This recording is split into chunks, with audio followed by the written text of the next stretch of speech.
पर सामाजिक रूप से ईर्ष्यालुओं की कमी नहीं रहती है। भगवान के साथ भी यही घटना घटित हो रही है।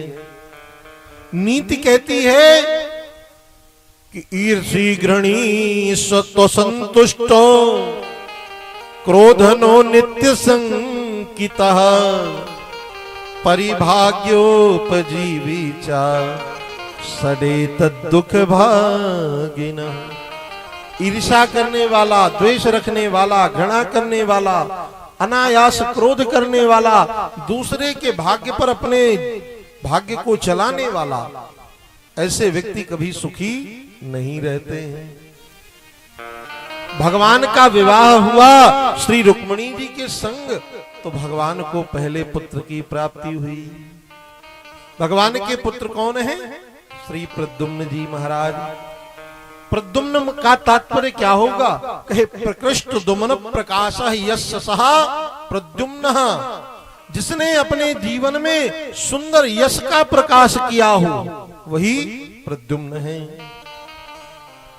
अपने कर्म के प्रभाव से जो प्रकाशित हुआ हो उसे प्रद्युम्न कहते हैं। जब प्रद्युम्न जी महाराज जन्मे तो संबरासुर नाम का जो दैत्य है ना, गोविंद से जो ईर्ष्या करता, वह प्रसूतिका ग्रह से गोविंद के प्रथम पुत्र को चुरा कर ले गया और ले जाकर के आकाश मार्ग से गया। मध्य में समुद्र पड़ा, समुद्र में ही उस बालक को फेंक दिया।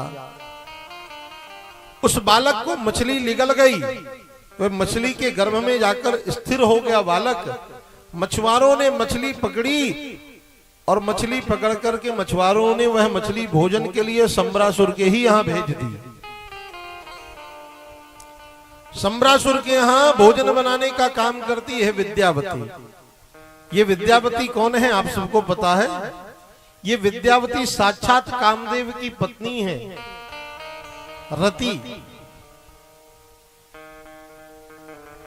जब विद्यावती ने मछली को 2 भाग किए, खंड किया मछली का, तो मछली के अंदर से बालक निकला।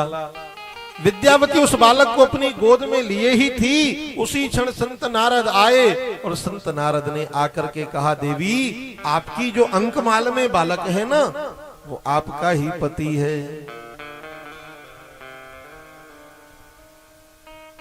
प्रद्युम्न जी साक्षात कामदेव के ही स्वरूप हैं।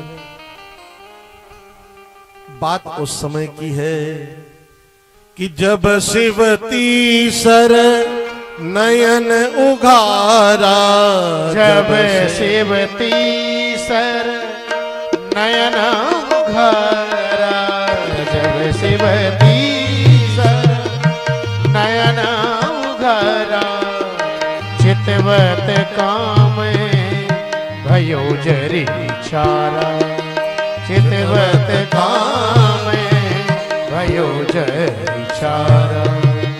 कृष्ण तनया होई पति तोरा, कृष्ण तनया